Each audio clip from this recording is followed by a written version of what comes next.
వినాయక చవితి రోజు మనం పిల్లల పుస్తకాల్ని ఆ విఘ్నేశ్వరుడి దగ్గర ఎందుకు పెడతామంటే ముఖ్యంగా 3 కారణాలు. ఒకటి, వినాయకుడు అనే ఆయన జ్ఞాన స్వరూపుడు. ముఖం అనేది జ్ఞానానికి సింబల్ అయితే ఆయన గజముఖంతో ఉంటాడు. అది అనన్య సామాన్యమైన నాలెడ్జ్ కి సింబల్. రెండోది ఏంటంటే, వ్యాసుడు చెప్తున్నప్పుడు విఘ్నేశ్వరుడు మహాభారతాన్ని రాస్తాడు.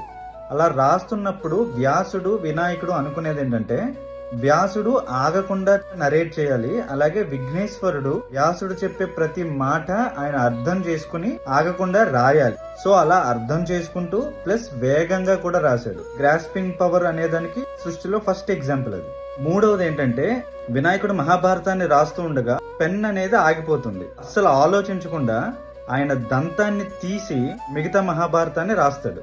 పెన్ ఆగిపోయింది, పెన్సిల్ ఆగిపోయింది, బుక్ చిరిగిపోయింది అని కంప్లైంట్స్ లేవు. అవసరమైతే తన దంతాన్ని తీసైనా సరే తన పనిని తను పూర్తి చేశాడు. ఆయనకున్న కమిట్మెంట్, డెడికేషన్ ఇవన్నీ పిల్లలకి రావాలి అని వినాయకుడి దగ్గర పుస్తకాలు పెట్టిస్తాం.